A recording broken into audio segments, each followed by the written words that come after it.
आणि मुंबई महानगरपालिका जी या राज्याची राजधानी आहे तिथे सुद्धा प्रशासकाचं राज्य आहे आणि ओरबाडली गेले मुंबई आणि तिथे प्रचंड लूट सुरू आहे वेगवेगळ्या प्रचंड. माध्यमातून.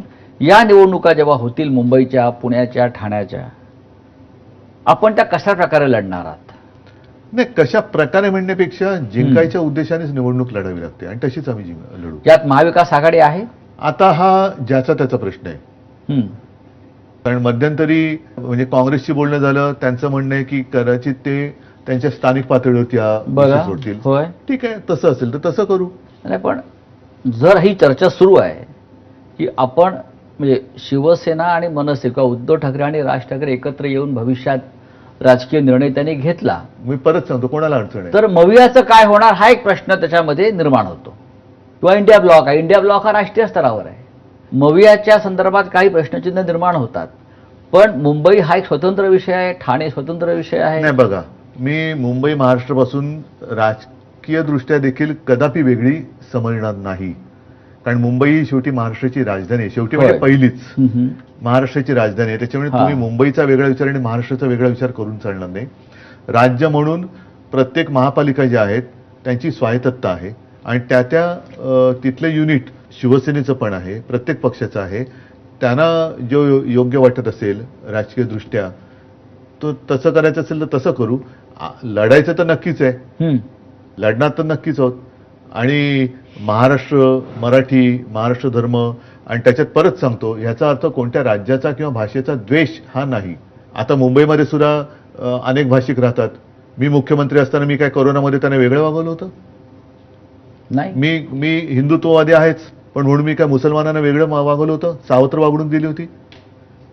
तर मुंबई महापालिका म्हणून जेव्हा आम्ही कारभार केला तेव्हा पाणी सुद्धा आम्ही सगळ्यांच्या घरात दिलं. प्रदीर्घ काळ मुंबई महानगरपालिका ही शिवसेनेच्या ताब्यात आहे किंवा शिवसेनेचा किंवा मराठी माणसाचा भगवा झेंडा त्या महापालिकेवर फडकलेला आहे. तो तसाच फडकणार परत एकदा. आणि आता ज्या प्रकारची कोंडी केली जाते किंवा ज्या प्रकारचं राजकारण केलं जात आहे, केविलवाणा प्रयत्न की मराठी माणसाच्या हातामध्ये मुंबई राहू नये, हा त्यांचा केविलवाणा प्रयत्न आहे. आणि म्हणून ते हे मध्ये मध्ये ज्यांना काही किंमत नाहीये अशा लोकांकडनं आम्हाला म्हणजे मराठी माणसाला आणि इतर भाषिकांना पेटवण्यासाठी आव्हानाची भाषा करतात, ज्याचा काही काडीचा काही फरकच पडत नाही.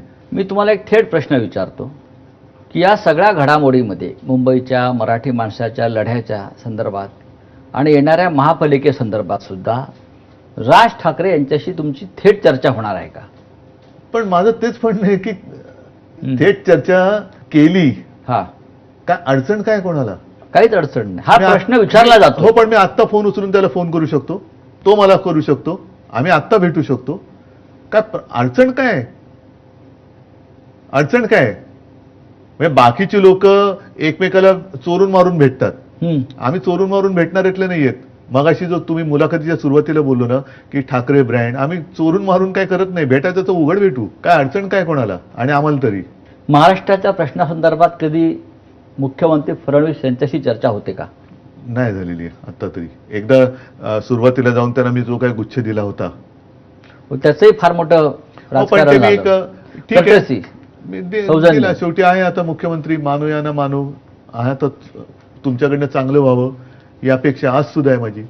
महाराष्ट्राच्या भविष्याकडे आपण कशा आणि उलट माझं तर म्हणणं आहे की आता ज्या काही सगळ्या त्यांच्या सहकार्य मंत्र्यांच्या भानगडी लफडी कुलंगडी बाहेर येत आहेत ती त्यांनी मोडीत काढली पाहिजेत. हे मी त्यांना आमचे कधी काळीचे राजकीय मित्र म्हणून सांगतोय. त्यांनी हे माझं मत हा टोमणा नाही.